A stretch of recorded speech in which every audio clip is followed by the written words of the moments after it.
Hello, friends. Here I am again with another story. And the title of this story is Only a Boy. And it doesn't tell the author, but it was originally published in Youth's Companion. Now, these stories go way back over 100 years.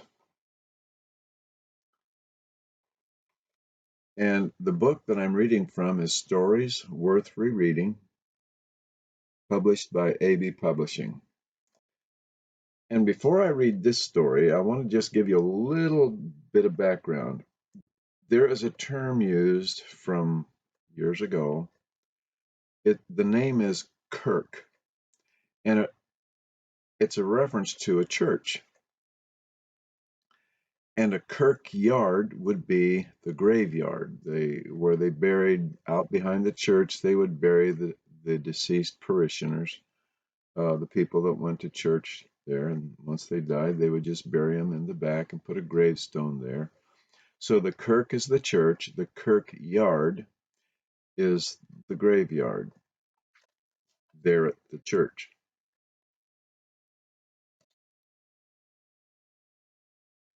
Here we go. Only a boy. More than half a century ago, a faithful minister coming early to the kirk met one of his deacons, whose face wore a very resolute expression. I came early to meet you, he said. I have something on my conscience to say to you. Pastor, there must be something radically wrong in your preaching and work. There has been only one person added to the church in a whole year, and he is only a boy. The old minister listened. His eyes moistened, and his thin hand trembled on his broad-headed cane. I feel it all, he said. I feel it. But God knows that I have tried to do my duty, and I can trust him for the results. Yes, yes, said the deacon.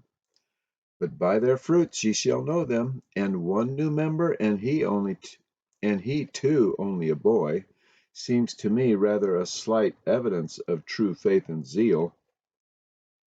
I don't want to be hard, but I have this matter on my conscience, and I have done but my duty in speaking plainly. True, said the old man, but charity suffereth long, and is kind, beareth all things, hopeth all things. Ay, there you have it, hopeth all things. I have great hopes of that one boy, Robert.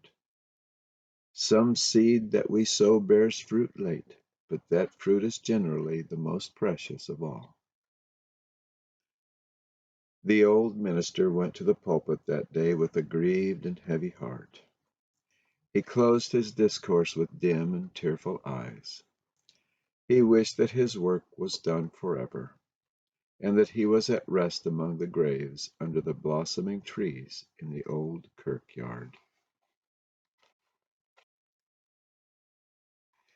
He lingered in the dear old kirk after the rest were gone. He wished to be alone. The place was sacred and inexpressibly dear to him.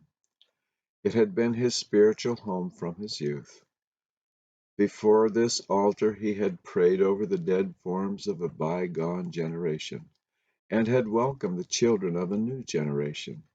And here, yes, here, he had been told at last that his work was no longer owned and blessed. No one remained, no one, only a boy. The boy was Robert Moffat. He watched the trembling old man.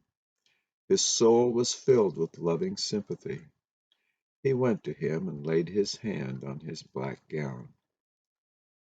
Well, Robert, said the minister. Do you think if I were willing to work hard for an education, I could ever become a preacher? A preacher? Perhaps a missionary? There was a long pause.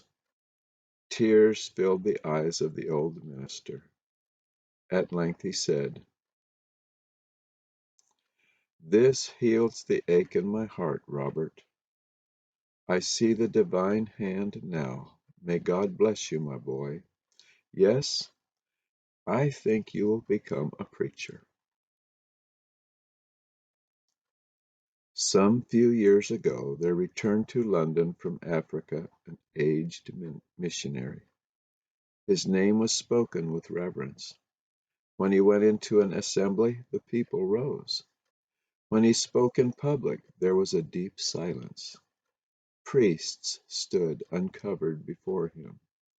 Nobles invited him into their homes.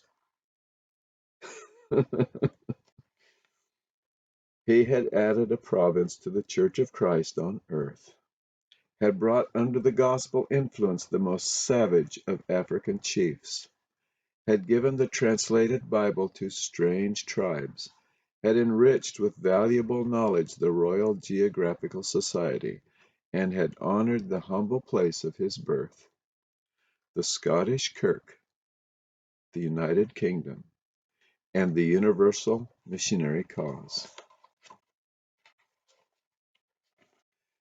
It is hard to trust when no evidence of fruit appears, but the harvests of right intentions are sure. The old minister sleeps beneath the trees in the humble place of his labors.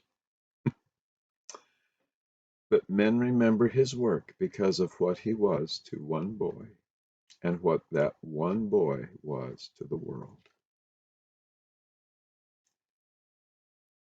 Do thou thy work, it shall succeed, in thine or in another's day. And if denied the victor's meed, thou shalt not miss the toiler's pay.